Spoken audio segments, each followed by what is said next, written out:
guys. We've got the Croatians and maybe the Italians, but you kind of need one or two others to really give that event a buzz, I think. We'll be up to the doubles now. Romania, the Netherlands, Great Britain, Lithuania, Germany and Norway. So now we move from the women's double to the men's double scull. I'll give you the rundown on the lanes, who to keep an eye on. This is another pretty experienced field, I think. There you see them lined up at the start. That's Romania, Ian Prudnow and Mariam Florian Enash. In lane 2, with the Netherlands, Stefan Gronink and Dirk Utenbergaard. Lane 3, one of the favoured central lanes. We're with Great Britain, Angus Groom and Jack Beaumont. I think we heard from Jack Beaumont's mum on Twitter yesterday. Yeah, she's amazing. She's doing all these sorts of runs for charity and things. Lithuania 1, Dovydas Nemiravicius and Sardas Reta. Netherlands, Great Britain, Lithuania, Germany, And that's Norway. Germany. Timo Pientek and Lars Hartig in lane 5. Attention. And lane 6, as they're called to attention, Norway, Christopher Brunn and Are Strandli. Starts given. Anyone to choose off the blocks. Germany again with a lightning start. Norway go with them. 50 strokes a minute off the blocks there, pretty much across the board. It's such an interesting event, this, in terms of being quite open as to who might win. You know, it could be the Germans, it could be the British. You know, the Norwegians are the lightweights that have come through. There's a great new Dutch double.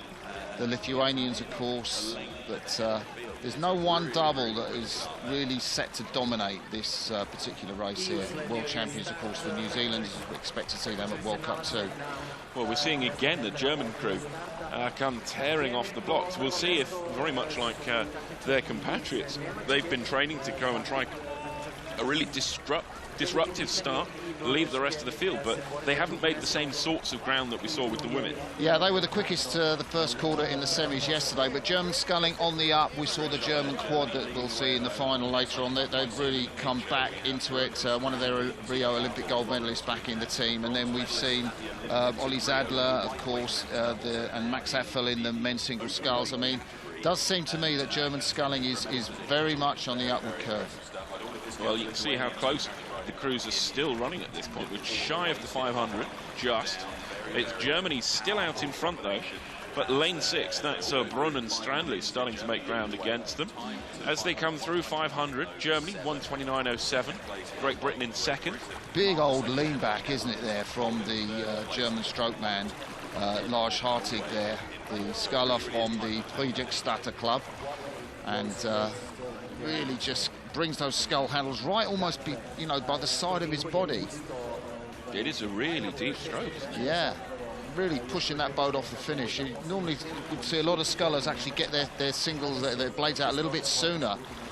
And take a look at the British double there. You have got the British stroke man, Jack Beaumont there. His blades come out a little sooner, closer to his body. And what I expect to see, Sam, is the British will be very strong in the third quarter.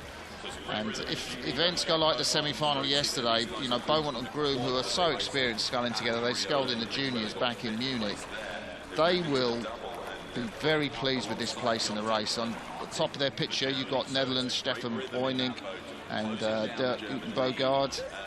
This new Dutch double, who are two monsters, Boynink from Njord and Utenbergaard from that Olympic 8 that took bronze. Now with two blades in the single, there he is.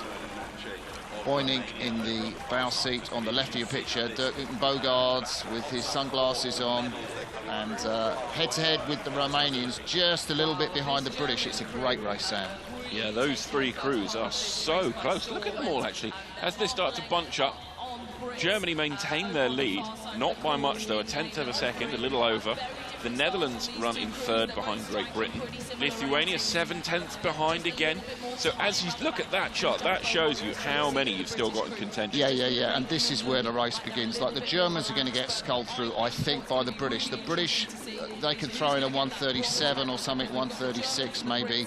in the third quarter. The Dutch are going to go with them. They can move. To me, the surprise is the Romanians on the top. We haven't really spoken about them. They finished third in their semi-final, but Jon Prudeneo and Martin Florian and Nash finished 10th in this event last year in the World Championships.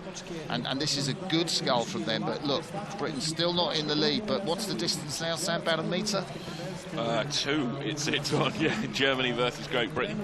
And we've got it registered as 2 metres. It doesn't look that. It's great for the British because this is where they're strong in this race. And I think if they can move ahead of the Lithuanians, you can see they're bound number 4, Davidas Nemravicius and Saulius Ritter. But there's Jack Beaumont. Look at that, nice lean back, really beautiful style. And Angus Groom behind him. And fantastic to see these two guys back. Groom in that double with Graham Thomas at the Sarasota Worlds that finished 7th last year. Jack Bowman got a silver medal in the quad. And this double has got the potential to go all the way. I mean, when the New Zealanders come out, I do think if they show this form and they really go through,